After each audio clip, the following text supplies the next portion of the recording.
Brilliance Audio presents Taking Minutes of Meetings by Joanna Gutmann, performed by Nancy Peterson.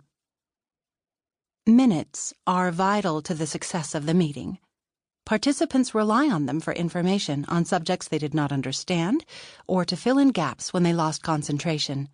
The action points act as a reminder to those who agreed in the heat of the moment, but have since been overtaken by other priorities and would otherwise forget what they were to do.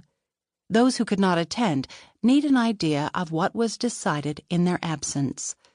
Minutes are also the historical record of the meeting and evidence of the outcomes and actions.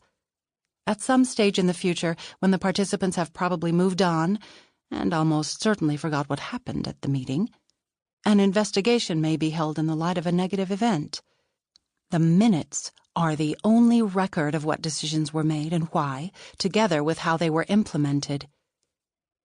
Particularly in the public sector, there is an increasing pressure of governance, and it is vital that, at any time in the near or distant future, an outsider can see from the minutes what was decided, the action that was to be taken to make that decision happen, and the later confirmation that the action was taken, the audit trail. For a role that carries significant responsibility, there is very little support for the minute taker.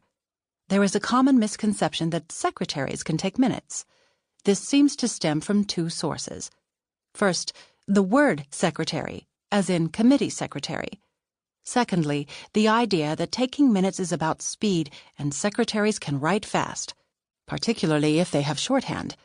This perception broadens to anyone in an administrative role. In fact, a secretary is only a little more likely to be trained to take minutes than to be a company secretary. The perception that minute-taking is all about speed is also wrong. Ask someone what they are copy typing, and they are likely to stop and look at it before answering. Typing does not involve the brain on a conscious level. Shorthand is similar. Speed is only achieved when the brain isn't needed, because the body is using a learned mechanical skill.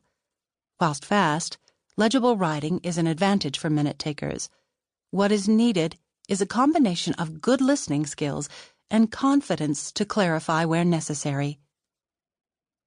The key skill for taking minutes is the ability to listen to the words someone is saying, absorb them, evaluate the manner of the delivery, and identify the speaker's point of view, the message. It is ongoing listening and simultaneous summarizing. Although a good shorthand writer can take down the words and summarize them back in the office, it is a long, drawn-out process, and few can afford the time. Assuming that the minute taker gets involved in the setting up of the meeting, as many do, there is also the need for good administration skills, particularly in today's world where meetings are often rescheduled, rooms are in short supply, budgets are being cut, and time is at a premium for all concerned. There is a second type of minute taker, people who attend to contribute, but find themselves taking the notes in the absence of administrative support. Although they have the advantages of higher status within the group and a better understanding, they also suffer from the problems of identifying what is relevant and how to note it effectively. They also find it harder to remain objective as, by definition, they have an interest in the content. In addition, they may not be trained typists and thus find presenting the minutes in a professional style difficult. The people who attend my courses have a range of problems with the role, mainly to do with the issue of what to write or copying in a badly led meeting.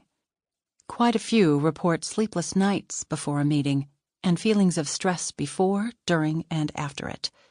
Few have received any training, and although many have been taking minutes for years, the lack of clear focus and structure for the meetings has made them wonder about the theory behind the practice. Today, meetings are far less structured than in the past, and it is generally felt that there are many more of them, probably far too many. Very few people believe this to be a good thing. The time taken, and often wasted, by meetings is resented by those who attend as well as by those who minute. Meetings that are well run are appreciated by everyone, and the minute taker plays a large part in achieving this. Although it is the chairperson who fronts and controls the meeting, It is the support of the minute taker that enables this to be done effectively.